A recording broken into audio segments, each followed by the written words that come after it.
একটা ছোট্ট প্রাণী কখনো কখনো আমাদের জীবনের সবচেয়ে বড় আনন্দ হয়ে ওঠে। তার নাম জেবু, একটি সাইবেরিয়ান পোষা বিড়াল যা শুধু পরিবারের সদস্য নয় বরং ভালোবাসা আর মমতার প্রতীক। 7 বছর বয়সী এই লোমশ বিড়ালটি রাশিয়ায় জন্ম, কিন্তু এখন সে বাংলাদেশের পারিবারিক উষ্ণতায় নিজের ঠিকানা খুঁজে পেয়েছে। তার স্বভাব শান্ত তবে আত্মবিশ্বাসী আর মানুষের আবেগ বুঝতে পারদর্শী। তাই অনেকেই সাইবেরিয়ান বিড়ালকে ইমোশনাল ক্যাম্পেনিয়ন বলেন।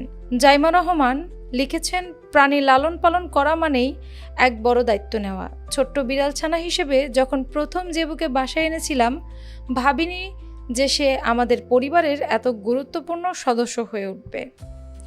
জেবু পরিবারের সঙ্গে ঘনিষ্ঠ সম্পর্ক তৈরি করেছে। সন্ধ্যায় বাবার অনলাইন মিটিং পর্যন্ত কোলে গুটিসুটি হয়ে বসে থাকে আর জাইমার মন অনুযায়ী কোমল স্পর্শ দিয়ে সঙ্গ দেয়। এমনকি ছোট বড় সকলের ধৈর্য এবং মমতা শেখানোর মধ্য দিয়ে সে পরিবারের সকলের জন্য অনুপ্রেরণা হয়ে উঠেছে।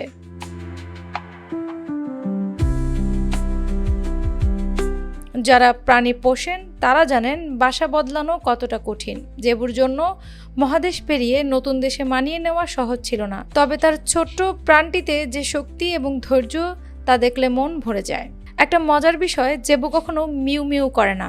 খুশি বা অবাক হলে পাখির মতো নরম করে ডাক দেয়, আর যেসব বিড়াল পছন্দ নয় তাদের দিকে জোরেই চিৎকার করে।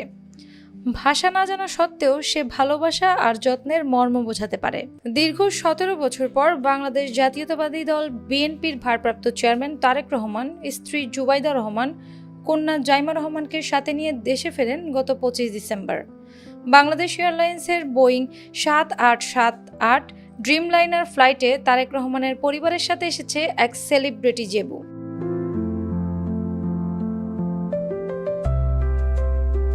লোমশ বিড়াল যার ছবি এখন নেট দুনিয়ায় ভাইরাল।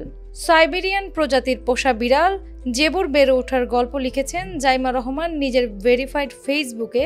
কিভাবে ছোট্ট জেবু বড় হয়েছে, তার দিনের কর্মসূচি কিভাবে চলে, তার স্বভাব প্রকৃতি ইত্যাদি নানা কিছু ফুটে উঠেছে। জেবু শুধু একটি পোষা প্রাণী নয়, সে ভালোবাসা, মমতা আর পারিবারিক সম্পর্কের এক নিঃশেষণীয় প্রতীক। ছোট্ট এই লোমশ বন্ধু আমাদের শেখায় ভালোবাসার কোনো সীমা নেই। অ্যানি আক্তার, বাংলা বাজার পত্রিকা।